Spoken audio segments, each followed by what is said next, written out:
Hey everyone, welcome back to the Gotham Graffiti Podcast. My name is Scott, this is my cousin Gunnar, and welcome back to episode 18 now. So we're moving along here.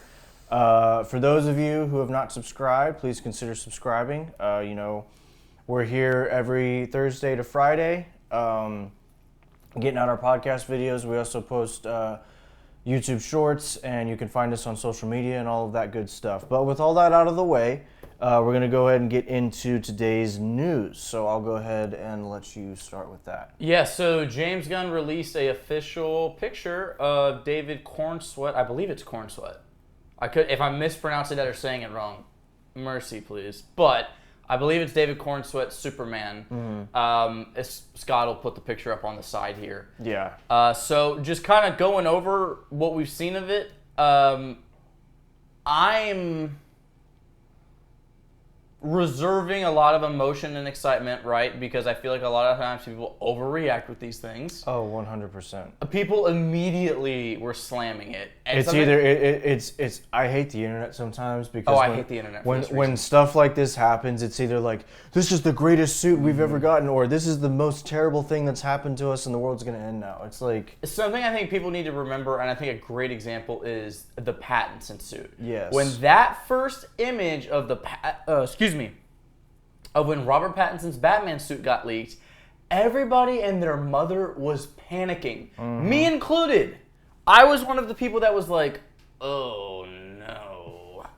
Scared. Then we see some official stuff get released, we see it in the movie, and now when people talk about bat suits, it's one of people's favorite bat suits, mine included. I think same rule goes for this. I trust James Gunn so much, and you can see it especially in this suit. He wants to pay so much homage and honor to the character of Superman, even in his suit design. You can tell by the crest. Yeah. The crest is like such a mix of so many different legacies of Superman, the way it's designed and laid out. We're getting trunks. So Superman has trunks. You can see the trunks have returned after... The trunks have returned. However long. I mean, bro, since pre-New 52. It's been a long time. So, just my brief thoughts before he goes into his. From what I've seen so far, I like it. I trust James Gunn. The only thing that I wasn't a massive fan of on this suit, I will say to play both sides, I didn't love the way the boots go up on his shin. How it's like instead of being a point, it's like they do this. Oh, the divot thing? Like it's like a divot in a square out. I don't love that, but super minor. Yeah. The rest of the suit I really liked. I like the collar. It's giving me a New 52 kind of aesthetic feel to it. So, I'm just excited to see more of it whenever that may be. Well, yeah, I'm of the same mind. The suit looks very New 52 inspired, which that's debatably one of the greatest suits Superman has gotten in a long time, if not ever. So, I think right that, there. Yeah, it's anytime someone brings up top 5, top 10 Superman suits, it's always in there somewhere. So I am really excited to see that. I think kind of what we just went over. It's like, let's wait and see what it's actually going to look like in the movie before we either say it's the greatest thing since sliced bread or think the apocalypse is about to happen. So that's kind of, I think we're both in consistence on that we just need to wait and see what it's actually going to look like. The only thing for me that I wasn't a huge fan of, and it might just be the way the picture is, I do like Superman with a collar. I think it looks cool, but for whatever reason, the picture, it looks kind of baggy. Like it's kind of like hanging off of his... I saw somebody say that, and then somebody who's like, it's somebody who's a costume designer. Like they were verified on Twitter or something. They were saying you have to keep in mind, number one, this picture does not have post-production on it. Right. Number two, he's slouching over. Right. So they were like, well, that's what I'm saying. Take that with a massive grain of salt. Right. So I'm saying it could have just been the way the picture was. I assume if you're gonna, make a new costume for Superman, you're gonna give him a collar. It's not gonna look dopey. So I'm sure it'll be fine. A fashionable turtleneck, slouches like up where right he there. folds it over, bunches up. Yeah. So anyway, so with that being said, I mean, I don't think really have anything more to say about it. It's just kind of. Oh, one last thing. Homeboy's got the look. He looks like Superman. He does look like Superman. I was so worried because Cavill was just like Superman. Yeah. I was so worried for this guy that it just wasn't going to translate. And as soon as I saw that, I was like, oh, no, yeah, he's got good. it. He's good. He's got it. He's good. So anyway, go ahead. Well, I was going to say, we were, in honor of what we're talking about, we were going to go into our top 3 favorite Superman suits. So this could be from animation, comics, live action, whatever it is. So I'll go and let you go first. What's your and these can be in no particular order, or you can go from 3 to 1, however you want to do it. Okay, yeah. So I'll just go 3 to 1. I do have an honorable mention because I feel like I need to make mention to it. The Batman versus Superman suit. Love the BVS suit. I think it's great. I love the Cavill suits in general. Just for me and my personal top 3, it just didn't make the cut. I just wanted to let people know I'm not because a lot of people don't like that suit. I don't want people thinking I don't like that suit.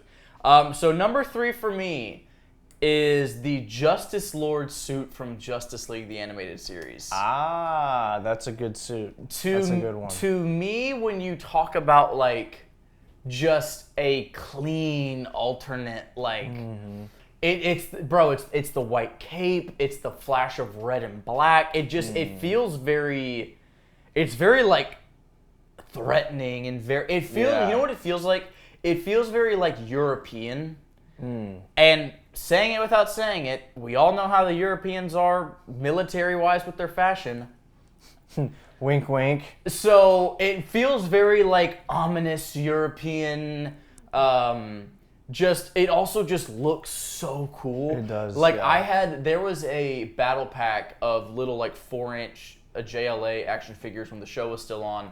And it came with the it wasn't technically Reverse Flash, but it came with the Reverse Flash Wally. It came with the alternate of Green Lantern, and then it came with that Superman. And dude, as a kid, that action figure was always one of my favorites just because of how cool Superman looks. Yeah. So yeah, my 3rd is Justice Lord Superman. Okay. What's yours? It's funny. So I have an honorable mention too. The only if we were doing a top 5, this suit would be in there. But I just think there's 3 other suits that look cooler. It's the Man of Steel suit. Wow, that didn't make your top 3? I was debating on whether or not I should put it in. Y'all don't understand how much this man loves Man of Steel. Yeah, I really like Man shocking. of Steel. That's It's shocking. a great suit. It's a great suit. I just have 3 other ones that I think look better and are more my favorite. Wow. All right. Out of left field. So funny enough that you have that suit from Justice League. My number 3 was the Godfall suit. Oh, that's a great suit. Yeah, so it's a very, very similar looking suit. I always think that, obviously we always get the classic, blue, yellow, and red with Superman, but like whenever Superman's got like a white, red, and black palette, it always just whether it's the one from the Justice League Red show, Sun. Red Sun, Godfall, it just always looks like when you see Superman flying around in those colors, it's like, ooh, that's kind of... It's eye-catching. It's it's just so clean whenever he has that color palette. So I'm with you. Okay. All right, so my second is the New 52 suit. That's my second, too. Oh, okay, all right, so we can just go back and forth. Okay. Yeah. I mean, like you said it a couple minutes ago, the New 52 suit, I mean, is probably one of the most iconic Superman suits in the last 20 years. Oh, definitely. It was the first, if I remember correctly, it was the first suit to do it without the trunks. Like, with the exception of, like, an alternate story or something, like, in terms of main canon. Oh, yeah, I think you're right. It was the first. Also, like, he had the sleeves came out and kind of pointed up. Oh, into his hands. And, like, even aside from the comics, man, as great as it does, it looks amazing in the comic books. Yeah. But, like, even when you get into, like, if you're watching the animated movies, like Justice League War, and like, it just visually like, when he's moving and fighting, it looks so good. Yes. The other thing I love about that suit that I think it did a good job on is a lot of times Superman just looks bulky. That made him look like he just got off a cut. Like, he was like sleep. Yeah. You could see his forearm ripples, and like Homeboy was just like at all times. It wasn't like this big bowing chest, and it was like, no, like this dude looked like he got out of an MMA gym. Like that, that was one of my favorite things about that suit. So. Yeah. Well, one of the reasons why I like the New 52 suit so much is it looks classic enough, but it's got just enough of a spin on it to catch your eye. So it's just very, Yeah. Very dynamic, and I really like the because they went away with the trunks, and I'm one of those people where it's like I don't think the trunks are like if he has trunks I love it, if he doesn't have trunks I love it, but I really like the red belt that he's got to like accentuate his waist and like how like the symbol goes across his chest. Yeah, I really it's like broad and not small. I also really like the cape because a lot of times either with the cape you get all red or you just get like they just slap his symbol on the back of the cape. Like it's like a black version of the Superman logo on the back of his cape. That just looks, that's cool. That's really cool. Yeah, it looks very cool. But yeah, it's just, it's a spin on the classic suit that just looks so good. Do you know what that suit was for Superman? It's the gray and black suit for Batman with the yellow outline on the bat symbol. Where right when that came out, it was honoring the legacy of Batman. It was just different enough. Everybody was like, ooh. Yeah. So definitely. All right. Well, so since we went on the same one there, I'll go ahead and give my number one. Okay. My number one is Superman the Animated Series. Okay. So a little bit of a nostalgia pick there. Yeah. But as I said last week when we were talking about Superman, that is my Superman. So it's not Christopher Reeve, it's not Henry Cavill, it's not from a comic book. The Bruce Timm Superman from Superman the Animated Series is my Superman. And in specific to his suit, I think it goes in a lot of ways the same thing as Batman the Animated Series, where in the show, the way shadows play off his suit and the way he walks into different rooms and different lighting, it plays so well. It's got that black background animation feel to it, as well as I love the fact that the cape's kind of shorter. So like when he's flying or fighting, like his cape's kind of just almost at his thighs, just because it makes him feel so massive that his cape is like not big enough. I love the fact that it's kind of more open right up in here. You get to see some of his collarbone. It just makes him feel more massive. Same thing you said. The chest insignia is massive. I mean, you want to talk about iconic. Yeah. Like the shots in that show when he's coming out of the Daily Bugle is just top tier. So you mean the Daily Planet? Did I say Daily Bugle? You said Daily Planet. Yeah, excuse me. My apologies for the blasphemy. But yeah, all that being said, it's definitely a nostalgia pick. But in the same way that the animated series suit is iconic as it is for Batman, I feel it equally needs to be as iconic for Superman, and I feel like it gets a lot of times overlooked. Yeah. So for me, that's my number one pick. I like that pick. So for me, mine's also from a cartoon. It's the 1940s serial cartoons. Oh! So for those of you who don't know what that is, it was the first time Superman was put on the screen, to my knowledge, and it's just a classic blue and red suit with the symbol, but instead of being the symbol itself is red with the S, but the inside of it is black. And then you've got like a black belt, like it almost looks like something you get from like Target or something like that. And then you got the trunks with the suit and like the cape, kind of like the animated series. The cape's a little bit shorter. But funny enough, those were the first Superman cartoons I ever watched as a kid, and so I have a lot of nostalgia for that suit. And I just think because I know also the Superman and Lois show did like their own live action version of that suit. And seeing it in live action. Yeah, dude, it looks really good. I'll have to go look that up. Yeah. I've never watched it. I can show you a picture later, but it looks really good.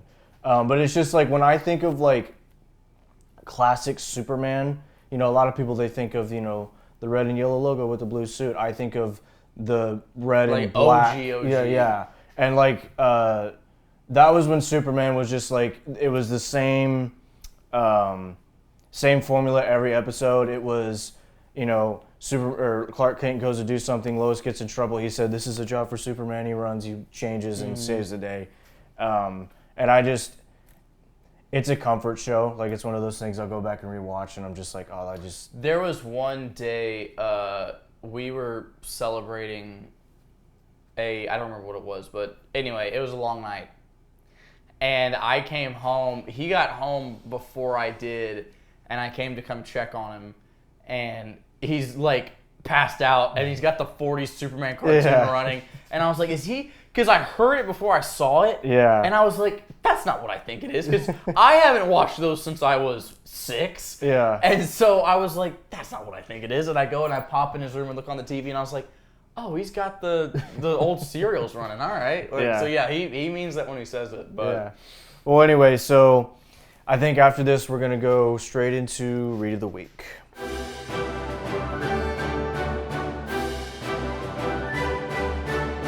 Okay, so for this week's Read of the Week, we are breaking out one of my personal top 5 stories in comic books. It's a classic. Also, I just wanted to show off the print editions that I have of them. So we are going with Batman Nightfall Part 1. Batman Nightfall Part 2. And Batman Nightfall Part 3, baby. So all of Nightfall. All of Nightfall. So the reason I wanted to show these off and I brought all 3 out is, if you know anything about Nightfall, most of the time what you see in publication for the Nightfall stories is you'll see the thick, like, almost like those old showcase books. Oh, yeah. And you'll go to a Books A Million and they'll have like a volume 3 randomly, you know? Yeah. Or you'll see the Omnis that got printed into publication like 2 years ago, but now those things are $500 a piece. So to get all 3 volumes, it's $1,500. Like it's crazy. So I wanted to flex these because you don't see these a lot. These have the late 90s, early 2000s DC logo on them. Oh, nice. So yeah, this was that print when they were printing at this time. I actually bought these in a half-price bookstore with my grandmother when I was about 10. Nice. And not knowing the gem that I had pulled at 10 years old, and then later I'm like, oh, sweet, that's pretty cool. But all that being said, bro, if you haven't read Nightfall, what are you doing with your life, man? What are you doing? That's a classic Batman. What are you doing? Yeah. Like, this is the story I tell people, like, when people are like, oh, Bane's boring, Bane's one-dimensional, Bane's this, Bane's that. Like, before Arkham Origins came out, I'm like, bro, go read Nightfall. Yeah. Like this man brought Gotham City and the Bat family to its knees. You don't understand. This also has the art in this book is probably some of my favorite in comic book history. You get it's the Bane with the black and blue suit and the hair all over his shoulders. Yeah. It's Nightwing with the mullet and the yellow and blue suit. It's Tim Drake Robin with the big shielded green shoulder pads and red torso piece. Can't go wrong with that. All the masks and the villain's hair is all exaggerated. It's very 90s Spider-Man, just in a different flavor. Right. And so also just aside from that, just the story you get. I mean, up until this point in comic books, we had never seen Bruce Wayne / Batman been pushed like this. We'd never seen this.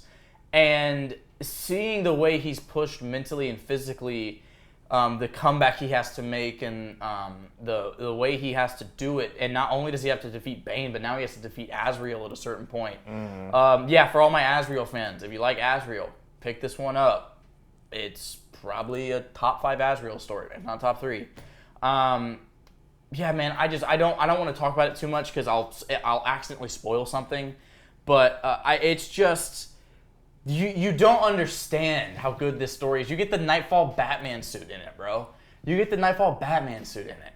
Do you know what else you get in this that's probably it's one of the more underrated, but one of my favorite parts of this whole story? You get a payoff to Jason Todd's death in this book. In this story. So you get in this Batman confronting Joker after Jason's been killed. And you see Batman get really close to breaking his rule. Really close. There's a Joker and Scarecrow team up in this that's just great. There's so much to love in this book. If you're a fan of Batman and his mythos and his lore, if you're a fan of Bane, if you're a fan of Azrael, Nightwing, Robin, Joker, Two-Face, Scarecrow, if you're a fan of Bruce Wayne as a character, like there's so much for different fans in this book, in this series. Go pick these up. Go pick up the Omnis if you're balling like that. I'm not, so I'm holding on to my gym classics of these trades.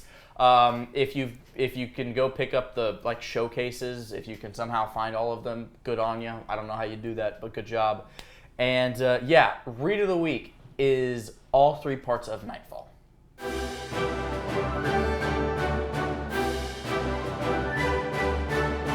Okay, so as of today, recording this morning, Batman Caped Crusader images got released from Entertainment. So, Yep. For those of you that don't know what this is a series from the producers and directors of Batman the Animated Series. This is a Bruce Timm project. It also has some touches from Matt Reeves in it, who directed The Batman. And this is coming out August 1st. So this was supposed to come out last year. This was going to be an HBO exclusive. And I don't entirely remember what happened, but for whatever reason it didn't. And the show got scrapped, but it was already finished. And so the company started shopping it around, and Amazon picked it up. They're releasing it in the next few months. So we're just going to briefly kind of talk about what we think from the images. We don't really know anything else besides the fact that it's a 40s noir serial show. Yeah. We don't know much past that, so we're just going to briefly talk about that. Well, yeah, so, I mean, my initial thoughts, I mean, the fact that Bruce Timm, who created the Batman, the animated series, and Matt Reeves, who created the Batman, like, Pretty good combo. pretty good combo, and I have pretty high hopes for this series. Yeah. I mean, from the limited information we have about this, it sounds like it's going to be a more grounded, gritty Batman show, so, and it'll be interesting to see Batman kind of in the 1940s aesthetic and time period. Yeah. I think that Batman as a character can work really well because I mean we've seen like Gotham by Gaslight in like the 1890s or turn of the century. You know, it works really well in there. So I think Batman translates really well into other. Batman's a great timepiece. Yeah, he can translate really well into other time periods. It'd be interesting to see because if this is set in the 40s, I don't know if World War II is ever going to come up. I don't know if we're going to get something like that. Yeah, I guess depending on when in the 40s yeah, it just kind of depends on if it's going to be post-war, pre-war, whatever it is. So that'll be interesting to see. I think the animation itself looks really good. It kind of just looks like an updated version of, the DCAU animation. So I don't really have a whole lot to say about it. All I can say is that, I'm pretty excited about it, and I'm looking forward to kind of seeing where they go with it. So. Yeah, I mean, I think it looks great. It's giving me very Gotham by Gaslight vibes. Yeah. I'm getting the aesthetic and the feel of Gotham by Gaslight, which is one of our favorite animated movies. Gotham by Gaslight's great. So, got that immediately. It looks like they're taking some liberties. Harley Quinn will be an Asian in this show, but she looks kind of sick. He'll put some of the pictures up. The picture that they released of Harley Quinn, she looks scary. Like, not like hot, kind of like, oh yeah, you're crazy. Like Harley Quinn, like genuinely, oh, you kind of look creepy. Like, you're scary. So it looks like they're taking liberties with the shows, which is always exciting. When it's someone like Bruce Timm, you got to trust. And we know that the show will be darker. So think about what they were able to pull off with the animated series in the 90s when they were having like children network execs having to prove stuff, and they were able to get away with gangsters and Tommy guns and deaths and all those things. It's like, well, imagine what they're going to get away with on Amazon. So, very excited. Invincible's about to have a run for its money. Yeah, Invincible's going to have a run for its money, right? One thing I do have is, I really hope this is done in serial fashion. If they give us an episodic, continual show, I'm not going to complain. Yeah. I would just love if it wasn't. Because something I miss from comic book animation is that where it's like every single week it's a new story. Right. And now you don't really get that. X-Men 97, which X-Men was like that in the 90s too. But like X-Men, Invincible, I feel like there's one more I'm forgetting. You could name pretty much any Superman. Or even if you go into the 2000s, the Spectacular Spider-Man. Oh, yeah. You don't really get I think the last show we got where it was just a new story every week was, I think it was The Batman. I think it was The Batman. And I think Batman fits great because of the lore and the setting and the villains gallery he has. He's a great character to have that. Every week we're doing something different. Yeah. And especially set in this timepiece with the different choices you can make with villains. We're already seeing the choices they're making with Harley, which look very intriguing. I would love, not saying that you don't do a two-parter here or something like that, I would just love to see if we could get weekly serials and they treat it like a 40 show. Yeah. And it's not a continual thing. But if it is, once again, I trust Bruce Timm and I will watch with excitement. But other than that, that's pretty much what we got for that. As more news comes out about it, we'll talk about it. But yeah, out of that, we're going to close out the show with This or That. All right, welcome back. We're going to finish out the show with This or That. So for those of you who have not watched This or That, all we're going to do is we've just picked characters, movies, TV shows, video games, comics, whatever. And you get two options, and you either have to pick this one or that one. It's pretty simple. So I'm going to go ahead and go first. So for your first question is This or That. Batman versus Superman or the Snyder Cut? We're coming in hard this week. Bro. So like a top 5 comic book movie for me, or the only time I ever get to see Darkseid in live action? Yeah. This is the one segment I can consistently stump me on. Yeah. This is payback for all the times we've beaten. Well, you won versus last week. Well, yeah, I know. Oh, geez, man. You know, I'm gonna have to go BVS. Really? As hard as that is, BVS, because BVS is so nostalgic for me, and that movie holds such a special place in my heart. Also, Snyder Cut's 4 hours long.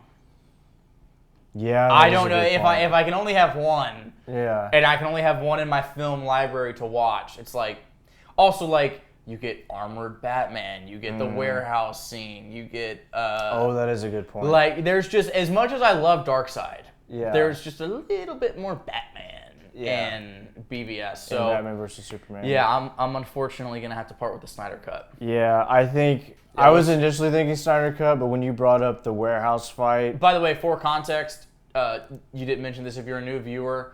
After we ask the question, we'll also give our own personal answers. Yeah. So anyway, I was gonna say the Snyder Cut, but the runtime and some of the Batman scenes we get in Batman versus Superman, that would be quite difficult to part with. I mean, dude, the Batman versus Superman fight alone is. Yeah. Well, the Batman versus Superman fight, the warehouse fight, the end fight with Doomsday. The Doomsday fight. Yeah. You get Wonder Woman in there at the very end. Yeah. So yeah, I think I was initially thinking Snyder Cut, but I think I might have to agree with you on that one. Okay. All right. Yeah. So BVS. Okay. All right. For my first one, this one's gonna hurt him. I'm ready. This is a tie-off of your God of War or Arkham series last. Okay. The Uncharted franchise or Red Dead? Ooh. Ooh is right. Oh, man. I'd have to go Red Dead. Really? Yeah, I'd have to, unfortunately. Over all 4 of the Uncharted games? Yeah. All right. Wow. Okay. Which that hurts, but I think I would have to. I just... As much fun as the Uncharted games are, just the depth of storytelling that is in Red Dead Redemption 2, because I've never played the first one.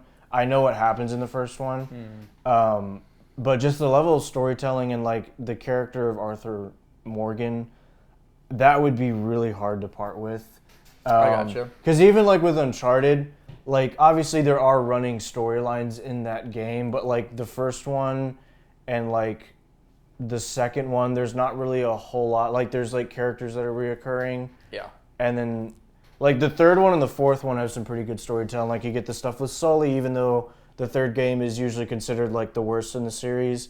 You get the stuff with Sully. The third one's so underrated. Yeah, it's good. But I'm saying you get like the stuff with Sully, you get the stuff with Elena, you get the stuff with his brother in the fourth one, and like they're him passing off the torch. But I still think that Red Dead Redemption 2 has a better level of storytelling and just the depth that it has. I think it's better than all 4 of the games combined. I got you. So I'm picking the Uncharted franchise. Ah, interesting. Now, for context, that's probably very surprising to him. Yeah. I'm a John Wayne baby. I grew up with a dad like watching Westerns 4 times a week, so like Bonanza and everything. So I'm a Western fan to my core. The only reason I'm picking the Uncharted franchise over Red Dead is 2 reasons. Number 1, the replayability. I'll have 4 games I get to replay. Yeah. Also, the Uncharted games are like... Nathan Drake is one of my favorite characters in fiction. Oh, yeah. And... the second Uncharted game and the 4th Uncharted game are like some of my favorite games ever. I can agree with that. And also, I was big into Uncharted when there was like online Uncharted, which was so much fun. Oh yeah. There's a lot of nostalgia with the Uncharted games. That was the first, like, when I got my PS3, I got the Uncharted 3 bundle. Like that was like that's like the first PlayStation exclusive I ever played. Which like I played the 3rd one first, not knowing anything. Then I had to go back and like play them back. But for me, as hard as it is, I'd have to go with the Uncharted series. Well, you know what's funny about it is that I never grew up playing the Uncharted series, and so when I got my PS4, this is funny. I got the PS4 that came with Uncharted 4, and I'm like the disc. Yeah, and I'm sitting here saying like I'm never gonna play this game, and so I went over to his house one time and I was like, hey, I got my PS4, but I got this. It's called Uncharted, I think is what it's called. And it's the 4th one. You know, obviously I haven't played the first 3, so I'm not going to play this. He's like, you got the 4th Uncharted game? And I was like, yeah, you can have it. Because I was like broke high school student. I couldn't go drop $60 on the game. Right, and so I gave it to him. And then like a year later, they came out with like the box set where you get like the first 3. The first 3 in one disc. And so I went ahead and bought it, and I started playing through it. I was like, this is amazing. Why did I give him, like, I could have had it for free. And he's such a sweetheart. Yeah, so I ended up having to go buy it again, even though I got it for free with my PS4. But it was funny. He called me up one day. He was like, I don't assume you'd want to, like, part ways with that Uncharted 4 disc. And I was like, no. And he was like, yeah, all right. I figured. For context, just so I don't look like a bad cousin, we've given, like when I was upgrading all my DC animated movies to Blu-ray and 4K, I gave him all my DCAU movies. So like we always gave each other stuff. So yeah. But okay, so all right, your second one. All right, so this is a comic book question. Oh, okay. And it's kind of funny that you have what you had for Read of the Week. So, the Court of Owls run or the Nightfall run? Oh, Scott. You gotta pick one. You gotta pick. So, when you mean the Court of Owls run, do you mean the Court of Owls run in 2015, or like anything with the Court of Owls? Like the 2015. Like yes. the Scott Snyder, not the Scott, yes. Scott Snyder run. Yes.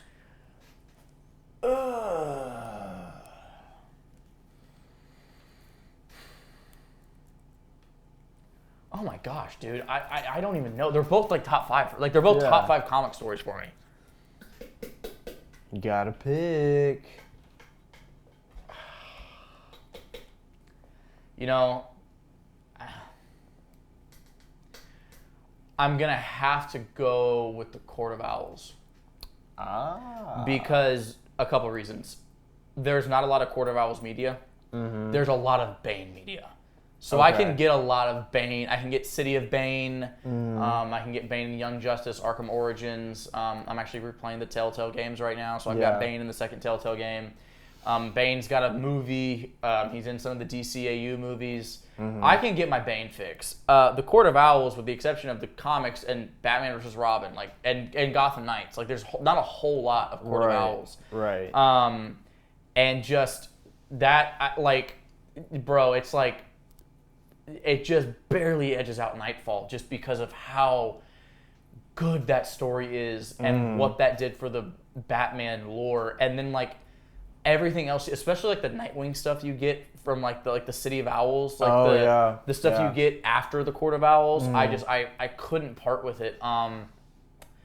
Just the Court of Owls to me is like we were gonna go to a Comic-Con and I wanted to go as Talon. Like to me, like I remember that. To me, like Court of Owls is bro, it's top 3 for Batman, if not top 2. Yeah. Like Court of Owls is so good. The lore behind it, the just the idea that Batman's been running Gotham, and for years he didn't know about this. Then you find out that Dick Grayson's grandfather was a Talon, and just like everything that goes into it, man. Especially like you get New 52 Nightwing tie-ins with that. I'd have to go Court of Owls. Yeah, that was gonna be my pick as well. I've read some of the Nightwing tie-ins with the Court of Owls, and like even just the villain of Talon. So cool to watch. Like anytime he fights either Nightwing, Batman, Robin, whoever it is, it's always a spectacle. And yeah, just the fact that there's a secret society that's been running Gotham and Batman has to try and take him down from within. It's a very cool, interesting story that I would have difficulty parting with, even though, Nightfall is, iconic Batman. So yeah, that would be my answer. Yeah. Wow, well. Dude, that was unbelievable. That was a crazy this or that. Okay. I got more. Don't worry. Oh, good. My second one, The Amazing Spider-Man 3, or a Secret Wars movie with Tobey and Hugh Jackman's Wolverine and Spider-Man. Ooh, okay. Which has been rumored. Yeah. Both have been rumored. Yeah.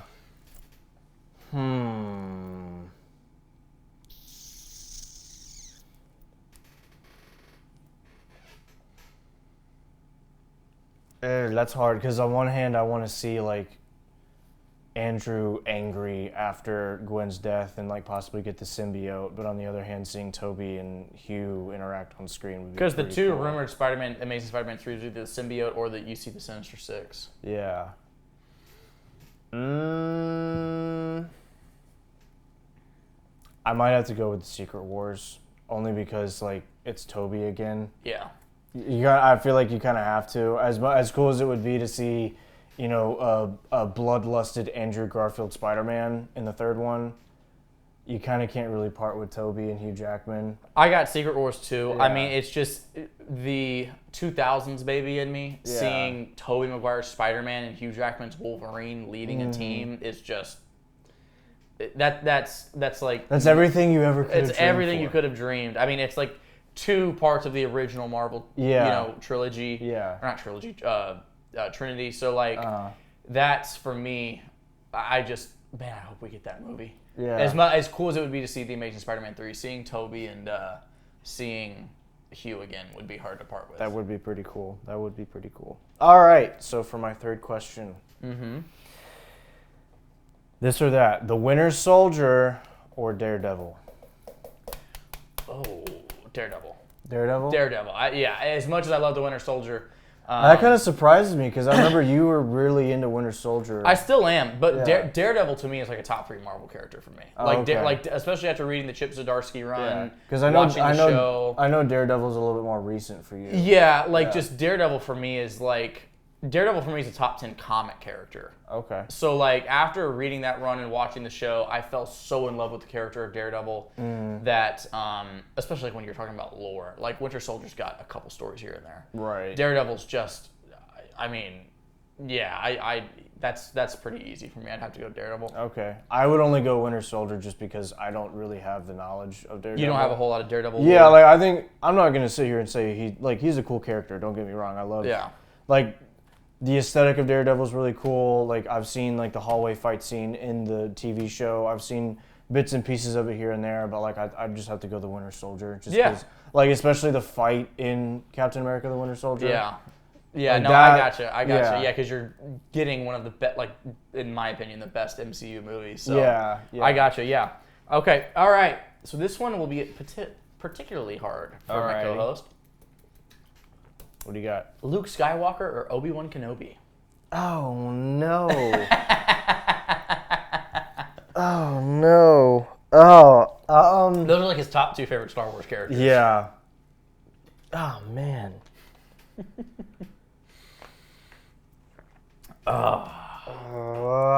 So it's basically, are you picking the Clone Wars era or the Empire? Pretty much.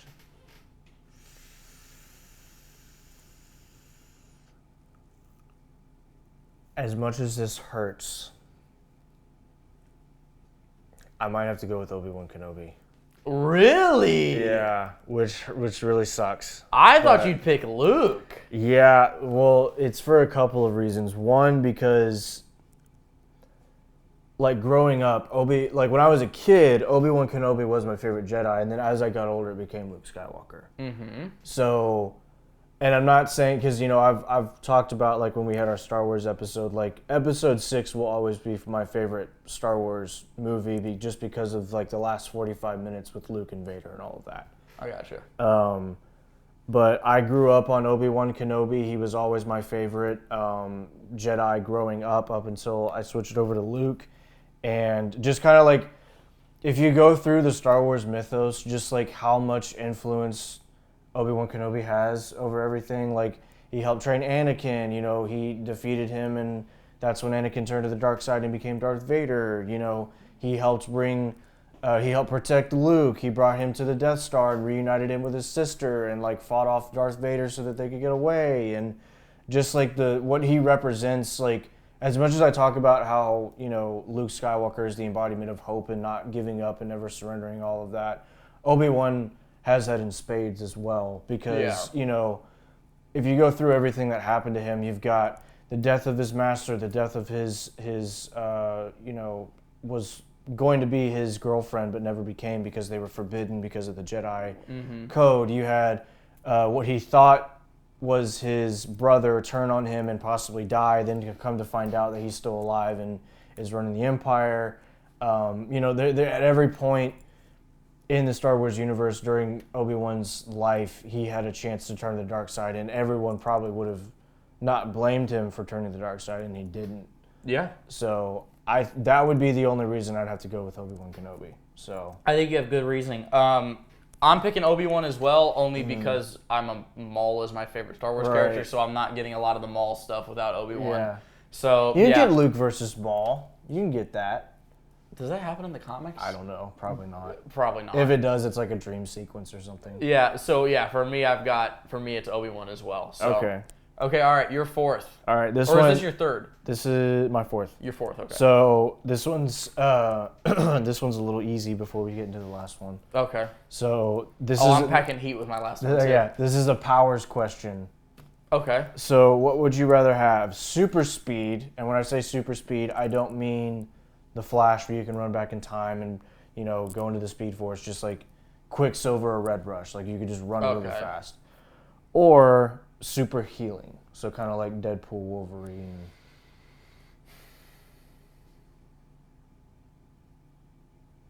I mean, yeah, super speed.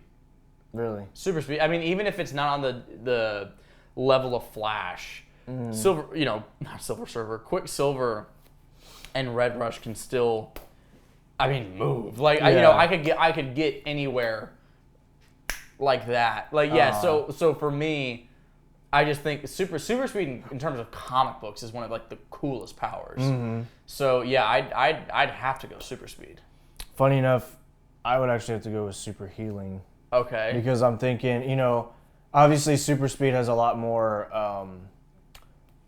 everyday uses you could get out of it. Yeah. But I'm thinking, like, can you imagine, like, you're in a superhero battle and someone just shoots a hole through your chest and then it just grows back together and you're like, is that all you got? Yeah, but like, if you got super speed, they're not hitting you.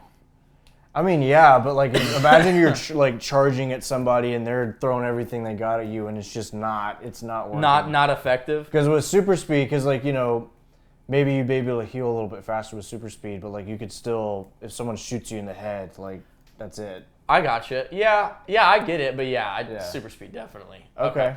All right, so ironically enough, my fourth is also a power question. All right. Would you rather telekinesis or flight? Telekinesis. Really? Yeah. Why? You get the ability to control anything. Like, you can move anything with your mind. That's... Yeah. Why would you not? Yeah, I get that. You could be flying towards me and I take a giant boulder and just crush you with the boulder. Yeah, I mean, I pick flight only for, like, the practical. Like, it would just be cool to fly, dude. Like, I could go to, like, any Astros game and just, like, hover above Minute Maid Park and just, like, all right, yeah, I'm just going to watch the game now. Yeah. Like, I mean, yeah, for me, it's just also, like, bro, like, you get to, like, woo a girl you're dating. You can be like, hey, you want me, like... You want to go on a flight together? Do you want to go see the skyline, but, like, above it? Like, yeah, it just... I get it. telekinesis is super cool. Yeah. But also think if you're sitting on the couch, you never have to get up and go to the fridge. You can just make it come to you. Just grab a beer, Yeah. Yeah, I get that. But yeah, for me, it would just be flight. That would just be cool. I mean, think of all the things you could go see, like, if you wanted, you could, in theory, fly. If you wanted to go to, like, Italy, if you want to go to France, you could just fly there. Yeah. So, yeah, for me, save a fortune on airfare. Yeah, save $5,000 on airfare. Yeah. So, yeah, for me, I've got flight. But Okay. all right, so we're going into the last round. What is your last question? one? So, would you rather this or that?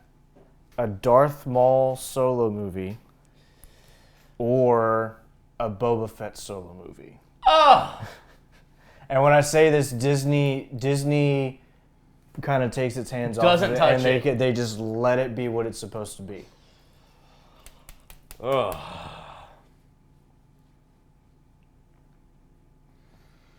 Darth Maul. Darth Maul? Darth Maul.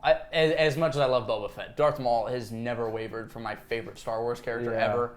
And being able to see like a solo Darth Maul movie, like especially if like you put it like, well, especially Ray Parker, he can still move. Like if you put it like post Clone Wars era to like right after the Clone Wars. Like he's still maybe in charge of the Black Sun. Like yeah, the dude. I'd have to go Darth Maul. As cool as it would be to see a bounty hunter like movie of Boba Fett, I'd have to go Maul. I would go Maul as well. Okay, yeah. Especially like if you could maybe, I don't know how you can incorporate this with the canon that's already there.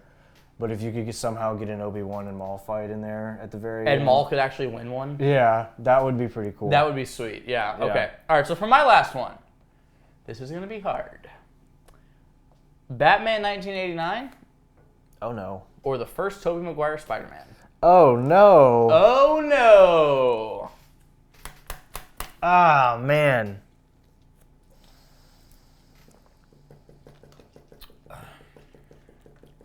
I don't know, because I grew up on both of those movies, so they're both like peak nostalgia. Well, that's what I'm saying. Like, if you don't, I don't have one clear nostalgia winner, is what I'm saying. Oh man, I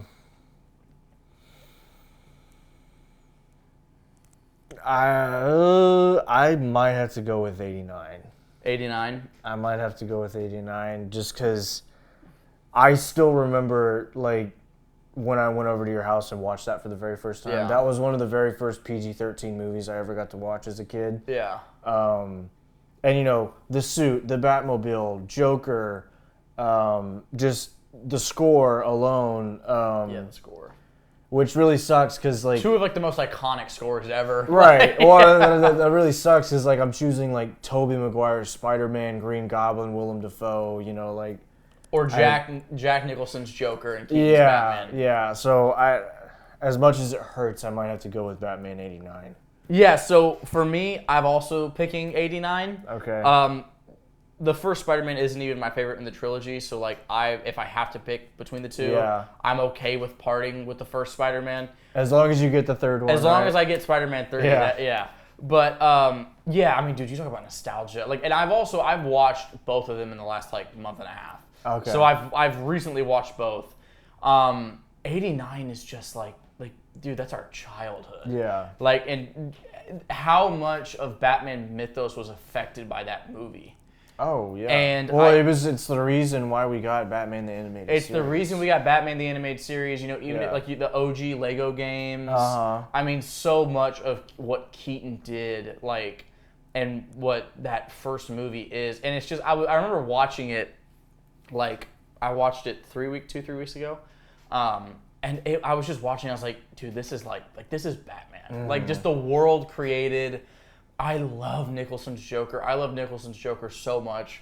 You know, you get the stuff with like, just like I can't even pick something out in the movie because like every frame, every shot, every scene in the movie, I'm like, yep, this is some of the best stuff ever. You could put that on a wall and like, dude, it would still look good. So for me, as much as I hate parting with the first Toby, I still get the second and third in the trilogy. I've got to go with 89 Batman. So that was a good question. We had a pretty good this that week. wasn't bad. So all right, y'all, that's gonna close it out for episode 18. Next week we will be doing our Family Feud segment. So come back around for that. As Scott said at the beginning of the episode, if y'all could hit the subscribe button, that would be awesome. We're trying to build a community of just people that we can talk about these things with, that enjoy the things we talk about, and just nerd out together. So we'll be back next week.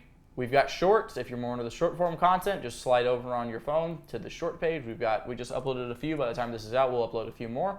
And thank y'all for watching, and we'll see you next week.